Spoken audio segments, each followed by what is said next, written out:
Today I'll present the work done as a project for one of my courses. It's entitled Development of an Autism Spectrum Disorder Screening Classification Model for Toddlers. The authors for this work are myself and Dr. Hussam Al-Shraida. He's my professor. And my research interests are in the fields of supply chain management, maintenance planning and optimization, digital transformation and innovation management. And regarding Dr. Hussam's research interests, they include statistical process optimization and smart data analytics applications, especially in healthcare-related fields. This is the agenda for today. These are the topics that will be covered today in this presentation. After presenting the background and motivation and the research aim and objectives, I will briefly cover the main findings from the related literature review. Then I will focus on the research methodology and data description, and I will end with the results and analysis part, followed by the conclusion and my suggestion for future research.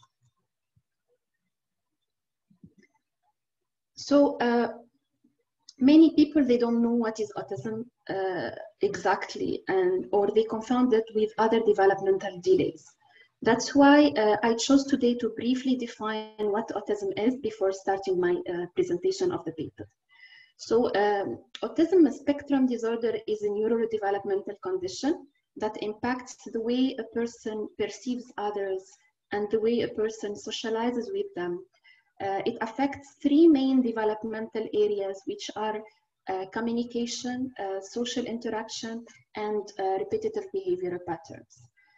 So the latest statistics show that 1 in 54 children actually has been identified with autism. Okay, these are the latest statistics. 1 in 54 children identified with autism spectrum disorder, which is really, really alarming. So research has shown that there is no cure for autism spectrum disorder. There is no magic pill, unfortunately, to heal from this condition. However, early diagnosis and intensive intervention can make a big difference in the lives of many children and their families. So early diagnosis is very important for children on the spectrum. Why? Because it allows to teach them the skills and behaviors that they lack at an early age, when they still have this good brain plasticity that they have at early age, and therefore the impact of intervention can be maximized and will help them reach their full potential. Therefore, there are several ways to help these kids, and interventions such as special education, behavioral modification techniques. We have also speech and occupational therapies.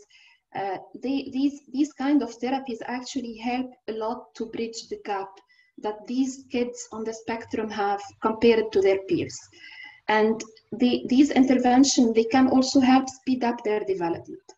So these various interventions should be consistent and should be practiced in different settings. They should be practiced at home, in the school, and also within the community. So again, autism is not hopeless as long as there are various ways to help, right? These are just like few pictures. These are just few examples of people diagnosed with autism in their childhood and who achieved a lot throughout their journeys. Einstein is there, Temple Grandin, Mozart is there, and many more that we know or we don't know. The most important that there are professors, there are writers, there are musicians, among other profiles as well. So what is the key message here? The key message is that there is always hope, and there are several ways to help. So how? The question that arises here is how we can maximize the chances for securing a better future for these kids, and how can we help them reach their full potential? Actually, our work contributes to providing an important part of the answer to this question. So the previous slides were a kind of setting the scene to the background of this project. As we already mentioned, autism rates continue to rise dramatically. And according to CDC reports, prevalence rate increases with 1 in 54 children diagnosed with autism in 2020, compared to 1 in 59 in 2018, 1 in 150 in 2006, and 1 in 166 in 2004. And in the context of helping these kids, early screening is always recommended by experts. Why? Due to its capability, as we mentioned earlier, in detecting kids at more risk, which therefore facilitates getting access to intervention services. So over time, many screening tools have emerged. They include direct observations, they include questionnaires, they include interviews, and they should be performed by specialists and clinicians. However, these tools are lengthy, very costly, and especially low and middle income countries, they have shortage of mental health clinicians. So these are the barriers that hinder the screening at an early stage of these kids and therefore delay the intervention for their cases.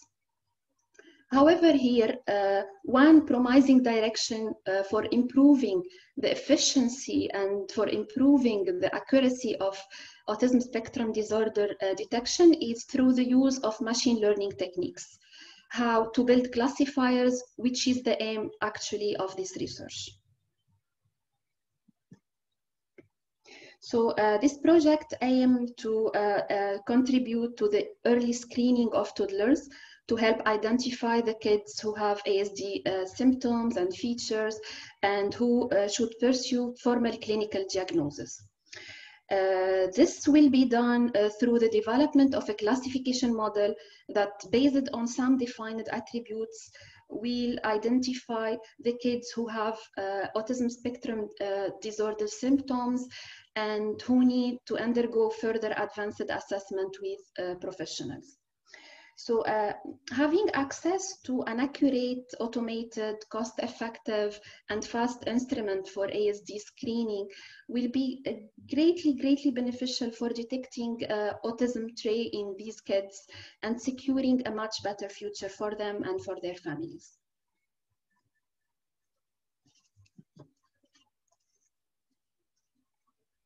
So moving now to the main findings from the literature in this area. So the literature in this field actually showed that although concerns about children development milestones are mostly reported by parents within their first year, these children are rarely diagnosed before the age of 4. So early identification is a key, because if followed by intensive early intervention will enable these kids to acquire the necessary skills. It will enable them to improve the core behavioral symptoms, and there is a chance that they will even grow out of the diagnosis, or even if they don't grow out of the diagnosis, at least they will lose many of the autistic features, which will make difference in their lives. So a significant number of studies here investigated the potential for early intervention in helping these kids with neurodevelopmental condition. Also, many screening tools have emerged over time. They include, as we said, observations, questionnaires, and they should be performed by clinicians. But as we said also, these tools are lengthy, costly, and for low and middle income countries, there is a shortage of mental health clinicians who will perform this kind of assessment and screening. So this constitutes the major barrier for obtaining an early diagnosis and therefore accessing the intervention services. Therefore, there is a need here, like a viable screening instrument that is cost-effective, available everywhere, and less time-consuming to identify the risk of ASD at the preliminary stage. This actually highly needed. So this need actually led to a growing interest among researchers in the early screening and intervention for young children at risk of autism spectrum disorder, and also in the use of machine learning and intelligent methods for autism screening and detection. And in this context, we summarized in this table some of the research works. For example, Al-Diabat 2018 investigated fuzzy data mining models to detect autism features for both cases and control groups. Omar et al. 2019 developed an effective prediction model by merging random forest, CART, and random forest IG3. Thabta 2020 proposed a new machine learning method, the rule machine learning that detects ASD3 in cases. And Gennaro et al. Used machine learning to investigate the accuracy and reliability of the QChat method in classifying autistic kids. Moving now to the research methodology and data description. The data used in this project is developed by Dr. Fadi Thabta to train and test various machine learning classifiers for the early ASD screening. It contains attributes about behavioral features related to communication and social interaction, feature related to family history, to gender, among others. Okay, so all the attributes are summarized here in this table. Okay, as we can see, the items A1 to A10 are answers to questions, and the possible answers are always, usually, sometimes, rarely, and never. So for the questions A1 to A9, 1 is assigned if the response was sometimes or rarely or never, and 0 is assigned if the response was always or usually. However, for question number 10, if the response was always or usually or sometimes, 1 is assigned, otherwise 0 is assigned. Then the adopted plan for analysis comprises the following steps. We first started by examining the data and its different attributes to see if any pre-processing steps are required. Then we moved to performing an exploratory data analysis to generate insights and hidden patterns from the data. Then providing some classification models to predict autism spectrum disorder screening status based on the other attributes provided in the data. Then comparing the various models based on the prediction accuracy and select the most suitable model. And finally, evaluating the model using the testing data. Let's move now to the analysis and results part. So an initial investigation has been performed on the data to discover if any patterns exist or if any insights can be generated. For example, this table summarizes the proportions of female versus male toddlers screened for ASD symptoms. And of the identified cases as having ASD features, 26% are female and 74% are male, which is, this finding is actually in line with the research of Loomis et al. That analyzed 54 studies and found that among children meeting criteria for autism spectrum disorder, the male to female ratio is close to 3:1. We are also interested in investigating the distribution of the cases by ethnicity. It's mainly descriptive. We cannot draw conclusions, but for this data, this figure provides a summary about this and shows that the majority of the toddlers having ASD symptoms in this case are white European, followed by Asian, then Middle Eastern. Okay, moving now to the model building part. So the ASD screening process is a binary classification problem, as it aims to classify here toddlers to either having or not having autism features. We intend here to use various classification models, assess and compare their performances to see which model provides better performance measures and therefore is more suitable to be implemented for this purpose.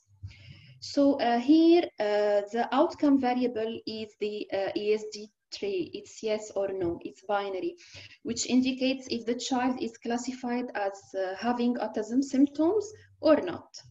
So this outcome is predicted based on the rest of the attributes, except of course in the table there is an attribute called score by Q-CHAT-10 test.